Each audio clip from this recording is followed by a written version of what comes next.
Good afternoon, everyone. This is Annie Henderson with East Bay Community Energy. Thanks for joining us this afternoon. We are going to review a high-level residential and marketing outreach plan that will support our Phase 2 enrollment of residential customers coming up in November. Everyone is currently on mute, so we ask that if you have questions, either as we go through or at the end, that you send them through the chat feature of the webinar. We will then address the questions at the end of the presentation. So with that, let's get started. I will also note that this presentation is being recorded. We will circulate this and post it so that anyone who was not able to attend today that would like to receive it, you can pass it along.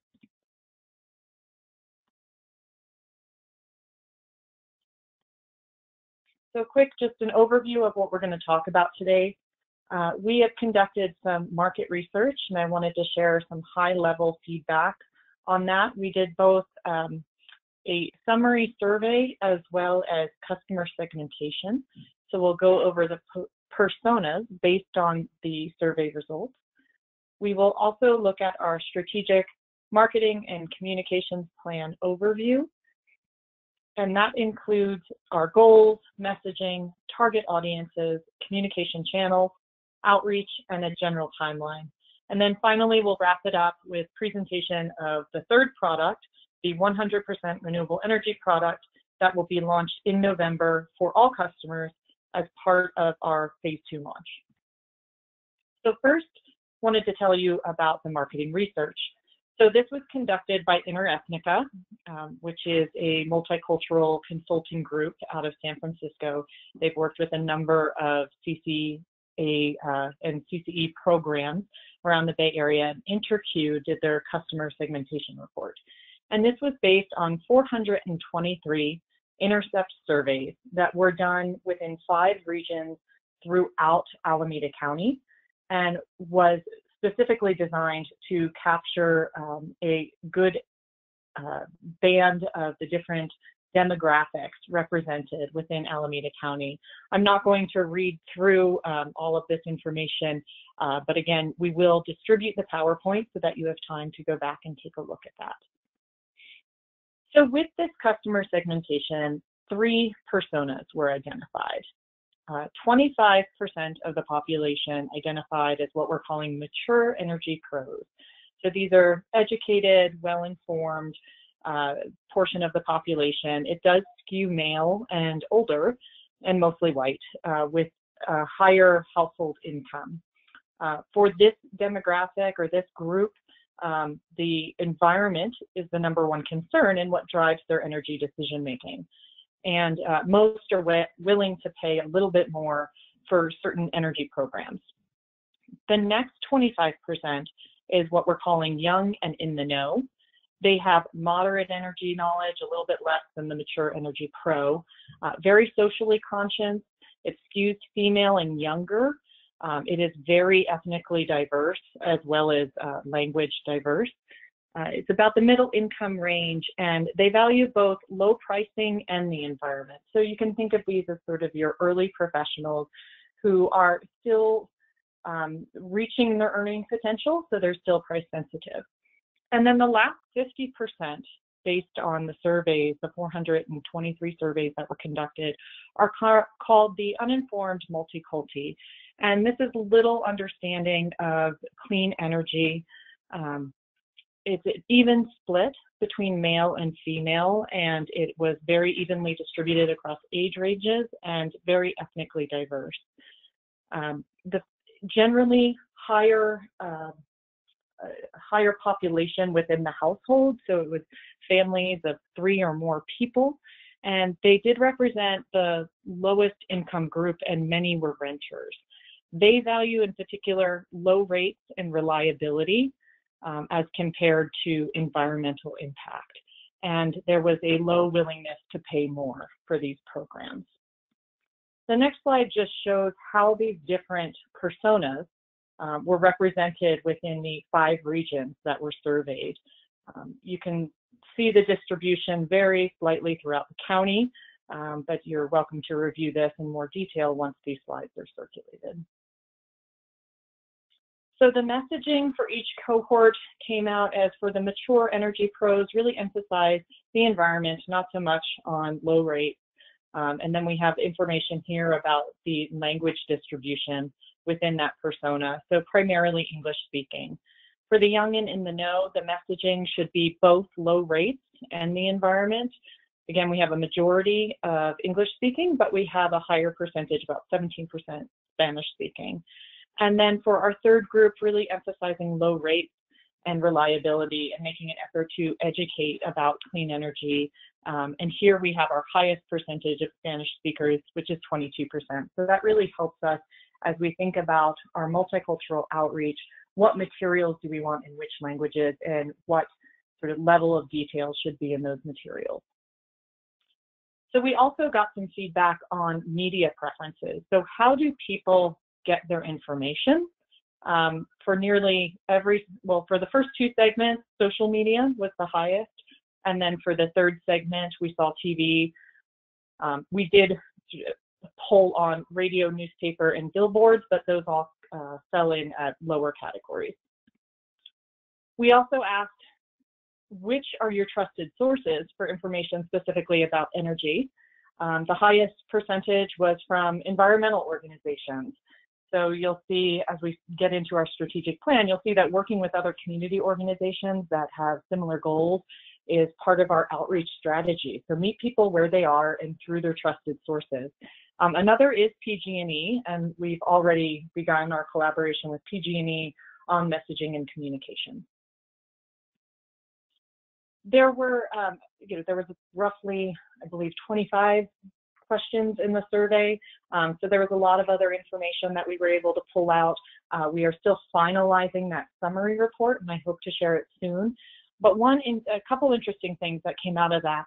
Most people, more than 65%, have not heard of community choice energy programs. What this tells me is that we really need to keep our messaging simple and on point. People will want to know the details, but that will be in longer format advertising and outreach materials, and we really are just here to educate the public on what's happening with this transition. 28% said that it sounded familiar, but they're really not sure, and I think that's in part due to the fact that most of the Bay Area is now covered with a CCE, so we're benefiting from that sort of group learning and this being a concept that is already in many of the communities around the Bay Area. And then again, this is somewhat duplicative to what we saw in the personas, but the survey respondent indicated what was the most important factors in their electricity provider. Low rates and cost of service was the highest with 37%, electricity that is good for the environment, 31%, and then reliable electricity service, which is at 19%. So that is just some of the findings from this very focused Alameda County market research that we did. So from here, I wanted to take us into our strategic marketing and communications plan. Again, this is very high level. My objective and hope in sharing this with interested stakeholders is that we can identify, okay, we have our bases covered. Where can we bring in some of this additional local knowledge and collaborate and make this a fully comprehensive outreach strategy? So what we're going to review today is our goals, some target audiences, the very top level messaging, the communication channels that we will use, the outreach plans or sort of outreach channels, and then a general timeline. So first, our goals. Now keep in mind, this is our marketing and outreach for our initial customer enrollment. So we can assume that people don't know us. We know 65% of the people have no idea even what community choice energy is. So we want to inform our customer base with clear, accurate, and easily accessible information about the program, and just make sure that that is very clear and transparent messaging about electricity rates. That's critical. It's part of our code of conduct and what we're here to do and serve as a local agency. Of course, customer retention is a huge part of our marketing and outreach in this enrollment phase. I think it is an absolutely critical goal that we have a customer participation rate of at least 95%. I think we can even do better than that. And then finally, brand recognition. So people have been dealing with PG&E for 100 years. EBCE is new to the market, so we want to strengthen that brand awareness, both prior to program launch and then during the actual enrollment of customers. And that includes awareness about our sub-brands. And then, of course, make sure that people see us, EBCE, as a trustworthy source of information and of services within Alameda County. So how will we do this? We have a number of different audiences that we would like to focus on for marketing and outreach. First is just our general audience. Clearly, that's the widest swath of people within Alameda County. We have to just do general education and awareness. Our community organizations, as I mentioned before, there are many stakeholders that have been involved with EBCE for many years. I appreciate and am excited about the desire to collaborate and help spread the message about EBCE. So how do we support that channel and make sure that we're all speaking to the same point with a single voice so that we avoid any customer confusion? Our multicultural communities are very important.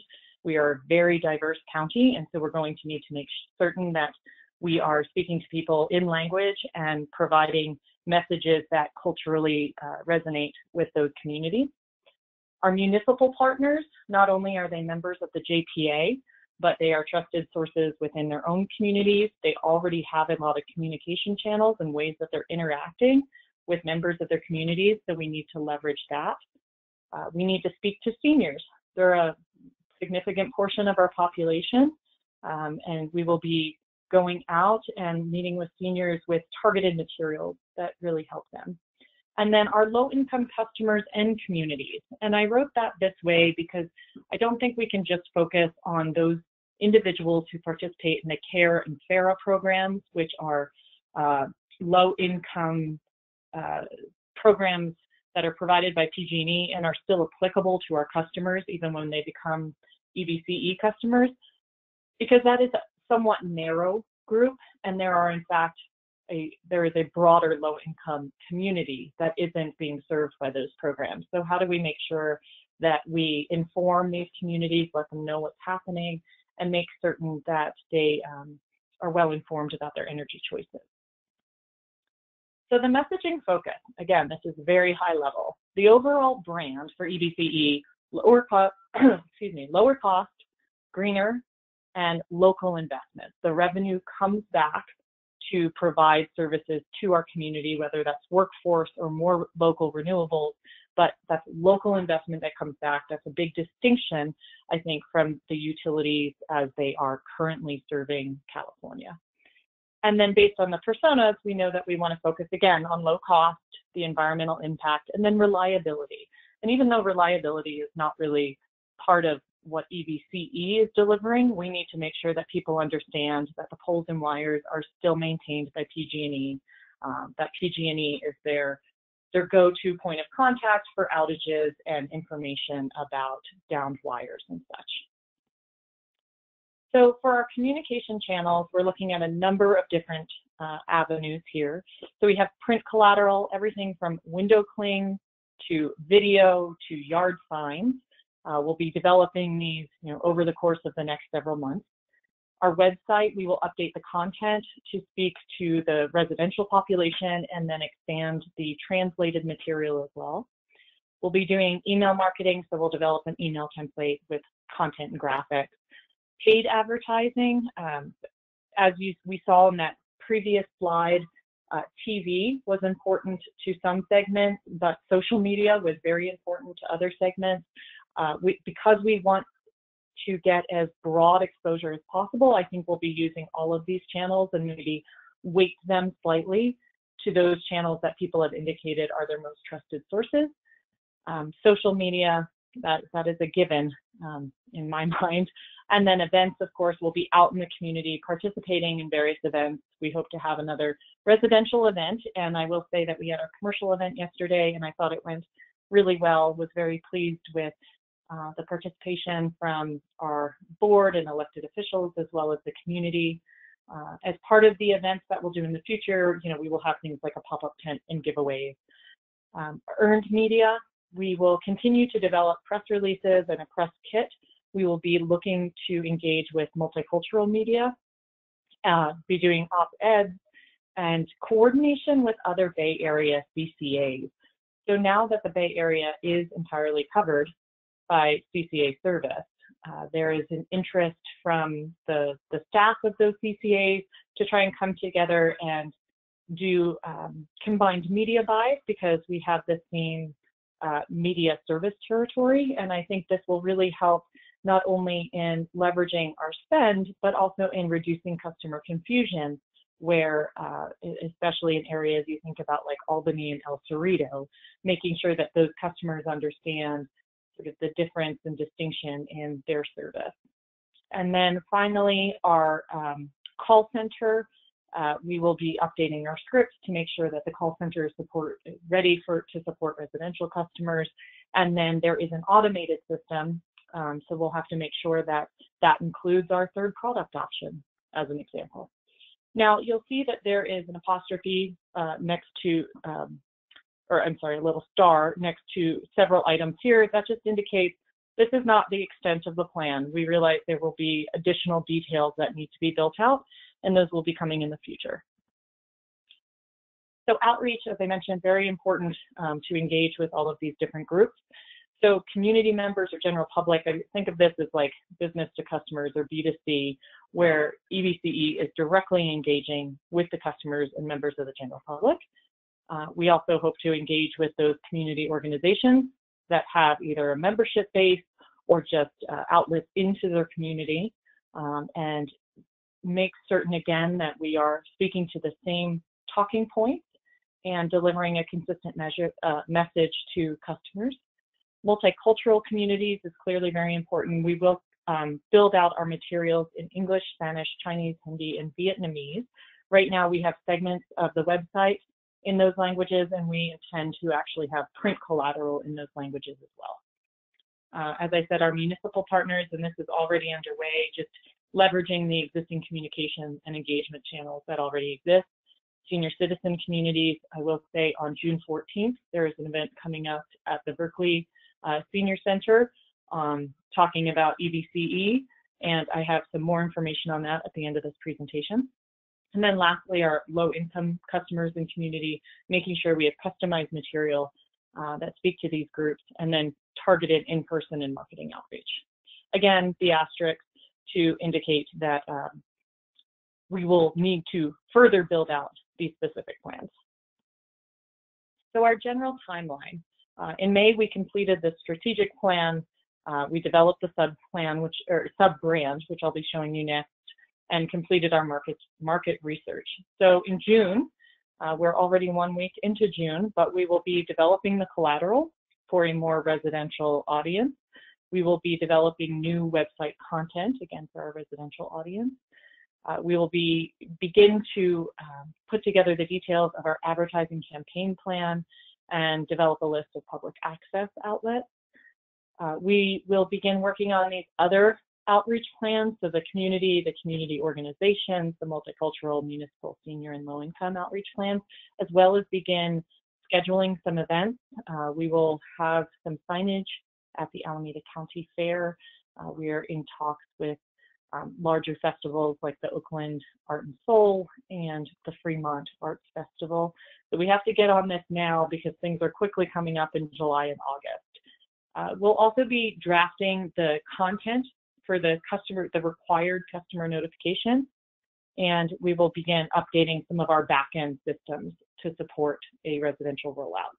In July, we're going to continue with that collateral development, update our animated video, continue with the website and translation, get a video and a photo shoot done. Right now, the video and the photos that we have are very commercially focused. We want to have that be a residential focus. And we'll begin developing the actual creative and the design for our advertising campaign. We will finalize those outreach plans and continue to schedule and now staff events throughout the county. And then the final, we'll be making the revisions to the content and design for the customer notifications before they need to go to the printer in August.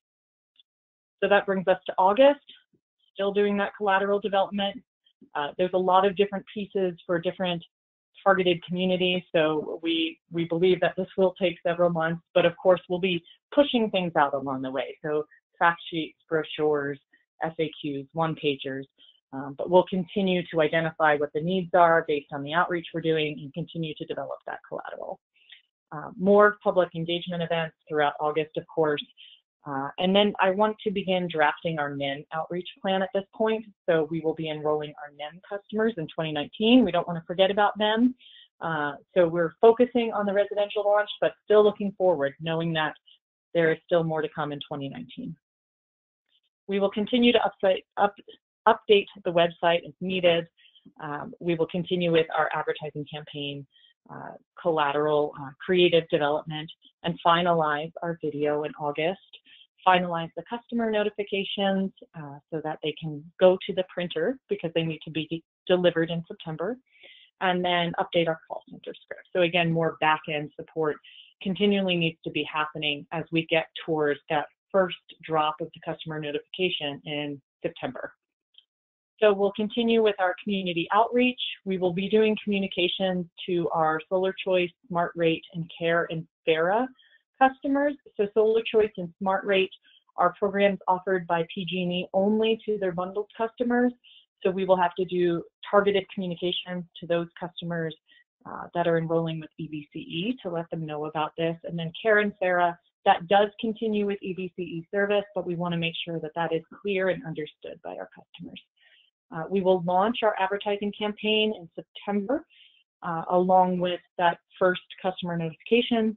The social media engagement, I mean, that's happening now, but I think we'll really start to push that in September for a residential audience. We'll have another launch event or begin planning it in September, and then start to develop a campaign. So though we are already serving commercial customers, we are doing so with only 2 sub-products, the Bright Choice and Brilliant 100, which is 100% carbon-free. With the 100% renewable product becoming available in November, we want to make sure that our commercial customers know about that and encourage them to opt up. So we'll start to create a campaign plan for that in September. And then, as I said several times, the first notification comes out in September. We'll also be working on things like a welcome packet for those individuals that do opt up above Bright Choice. So thanking them for participating, giving them a window cling, maybe a bumper sticker, so that they can further advertise and advocate for more clean energy. In October, we'll still be out there meeting with the public. Our advertising campaign will continue. We'll begin our press outreach for the launch in November, ongoing social media and event planning. And again, that we'll start to deliver that campaign to our commercial customers, encouraging them to opt up to the 100% renewable in November. Notification number 2 goes out in October, and then we get into November and our actual launch. And so you'll see it's a lot of the same activities happening in that month, with notification 3 going out.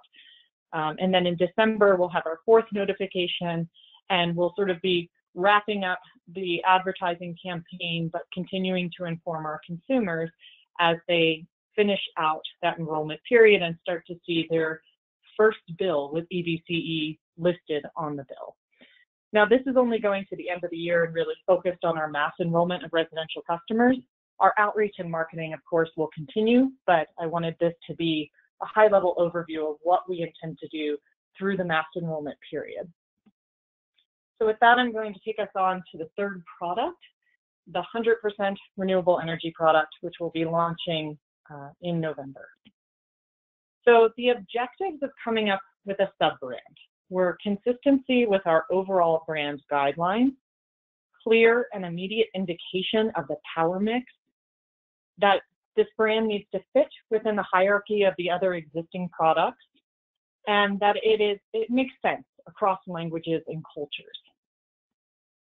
So we started with coming up with a long list of possible names, and this was based both on public comment about Local 100 and Bold 100, as well as thinking about how to fit this within our existing brand guidelines. So this word cloud here just represents different words that we were putting together to think about what would make the most sense and really be easily identifiable to customers. We then reviewed a list for cultural and language sensitivity with Interethnica. In both, they really focused on Spanish language and Chinese audience. And in both cases, Renewable 100 seemed to work. It certainly indicates quickly what the content is. In the case of Spanish speakers, Renewable 100 Plus would help to identify that there was an additional cost, which that type of transparency is received well in the Spanish audience. That same cost indication does not play as well within a Chinese audience, but calling Renewable 100 Max, indicating that it is the best product, the recommendation was that that would play well for a Chinese audience. So in the end, and then we looked at the logo. So we wanted to elevate this product above the two existing products as really sort of the top choice for a consumer. So how did you bring that out? In looking at this, we looked at a banner, we looked at putting the sunburst behind it, and they were all a little bit too busy. So now we get to the big reveal. What we are putting out there is for Renewable 100 to be the name of the third product. It met the objectives of consistency with the overall brand. There's an immediate indication of the content. It aligns with our other sub-brands, and it's culturally appropriate without adding a new phrase. So the final recommendations from our cultural consultant were Renewable 100 or Renewable 100 Max. I think keeping it short and concise without introducing another term made a lot of sense. The logo design objectives were, again, consistency with the overall brand, a distinction or elevation from the other sub-brands. I like this attention-grabbing color that is still within our color scheme, and we simplified it so that it wasn't as busy, so that it's actually more readable in different formats of print collateral. And so along with this, we did slightly revise the sub-brands. So previously, we had the hatched ring and sort of the sunburst behind the words Bright Choice and Brilliant. We've removed that to simplify it, but kept the hatched ring for the Renewable 100 to really help to elevate that and make it stand out. So that concludes what I wanted to present and provide to everyone today. And now I want to ask you for something. So I would love your feedback on what you would recommend to be good local communication channels, things that really help to extend and get out into our communities, as well as event recommendations. I know that several people on the phone have provided this. Thank you so much. We've already started to create some initial lists and began reaching out to register for some of those events. You can also, should you lose that URL for the form, you can go to our website on the Contact Us page, which is essentially a form there as well. There is now a section where you can make these types of recommendations, so please go there and provide that information to us. And then I'd also like to ask you to help promote and create this awareness for EBCE by liking, following, sharing, and retweeting our social media. So here is our Facebook and Twitter pages. And then finally, next week, you have an opportunity to join EBCE staff and other community stakeholders at the Berkeley Climate Action convening at the East Bay Community Energy Comes Home. That's going to be at the South Berkeley Senior Center on the 14th at 6 p.m. You have the registration link there. Should you want to do this immediately when you get off this call, just go to ecologycenter.org. On the events page, you'll be able to find that information.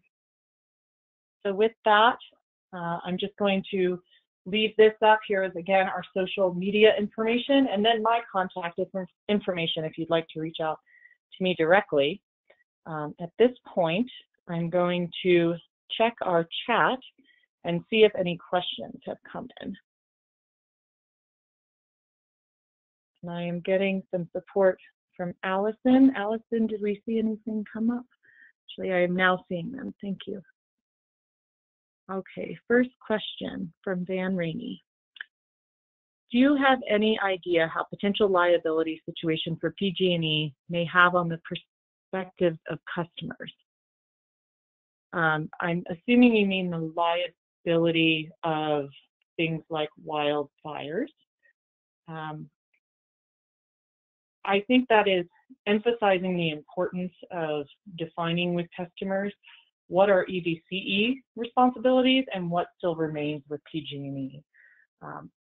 As we saw from the survey results of 423 people that live throughout the community, most people don't know that much about their energy, and most people don't know what a CCA or CCE is. So I think that is part of our top line goals, is just to educate people and let them know that EBCE will be their electricity service provider, but PG&E continues to maintain the wires. Next question is questions about the City of Pleasanton, who is not currently a member of EBCE. I really see this as probably two different things. Right now, we're looking for our eligible customers to be educated and aware of their enrollment. I think recruiting the City of Pleasanton into the JPA is probably a separate effort, an important effort, but perhaps a separate effort. We will still be, I'm sure that residents of the City of Pleasanton will be exposed to our marketing. I know that we've already had a couple calls or just conversations where people are like, wow, I'm so excited. Then we find out they live in Pleasanton. We say, well, go talk to your city council. And I think that's really the best way to do it. Those that are interested, funnel them to the decision makers who can help bring Pleasanton into our JPA. There is not going to be, there's a question, will there be a separate website for the marketing program? EBCE.org will remain our main website. For specific campaigns, we may develop landing pages that maybe would have specific messages. So if we're doing something for CARE and FARA customers, maybe that collateral would have what's called a vanity URL to create a landing page that has a specific, the first message they see is you retain your CARE and FARA benefits when you become an EBCE customer, and then it could link them back. So full website, no, I don't think we'll have a different full website, but landing pages, yes. And there is a request to clarify that though the June 14th event is held at a senior center, it's not just for seniors. It's being held for anyone who wishes to learn more about EBCE and engaged in what we're doing. So there was a question, how does this compare, this communication plan, compare to what other CCEs have done at rollout? I have talked with several of my, essentially the counterpart to my role in other CCEs.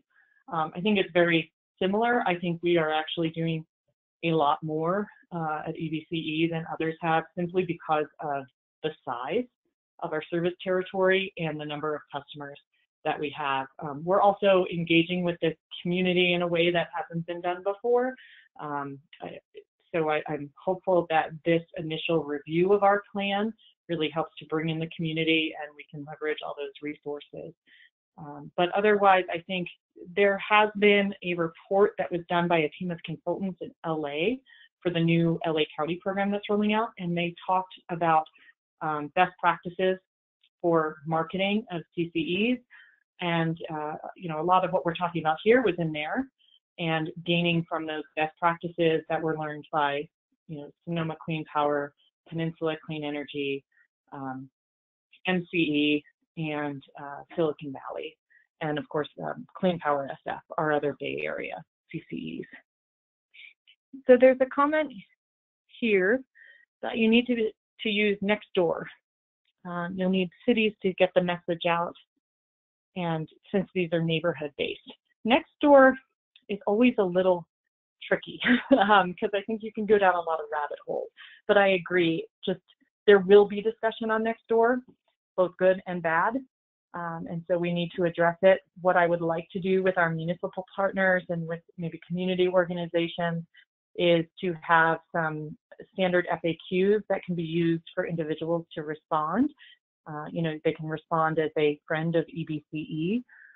We don't want to put anyone in a position to be held liable for what they're saying if they're perceived to be staff, but responding as a friend of EBCE with some template language, I think would be helpful, because yes, there is certain to be discussion on there. I did request to have an agency account on Nextdoor, and they rejected that request, which is what I've heard from other CCAs as well. So someone asked, did we hire a consultant to help develop or implement this plan? So Circle Point is our consultant. They were hired in April of 2017 after a competitive solicitation process. They developed the initial strategic plan for the commercial launch, as well as the brand assets, the website. And when I came on board in November of 2017, I began immediately working with Circle Point. They've been an excellent partner, and they continue to support EBCE through this launch of commercial, and will continue with us for the mass enrollment of residential customers in November. Someone asked, will early enrollment for Brilliant 100 be possible, similar to what was offered for residential customers for Brilliant 100? I don't believe so.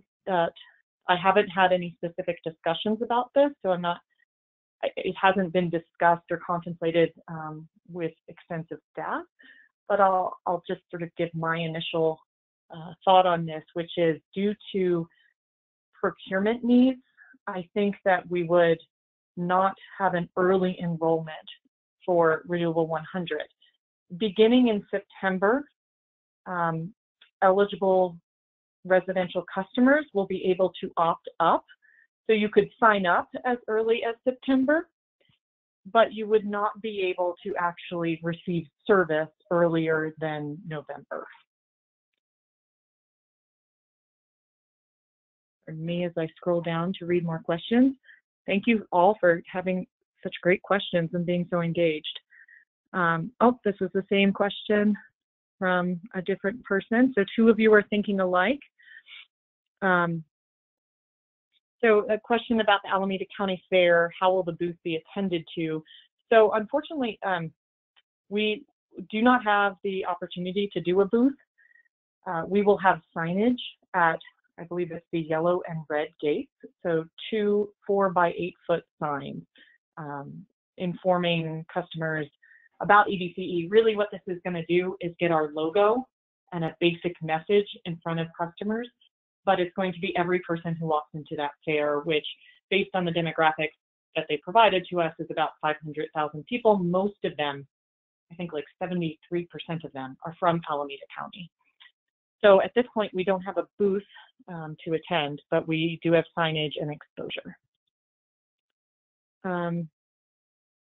Someone is asking, can you share a list of events you already intend to participate in so we don't suggest locations you already plan to be at? That wasn't something I was intending to circulate publicly. I think what we'll be doing going forward is at each monthly board meeting, we will indicate which events we attended in the prior month and which ones are planned for the next month. At this point, if you want to, I welcome any and all suggestions, and if there are duplicates, so be it. I think that might be a more straightforward way of doing it. Because right now, I do have a list. You can pretty much rest assured that, you know, farmers market, street eats, the larger festivals, they are all on there. So if you have additional information, I welcome it, and if it's duplicative, that is just fine.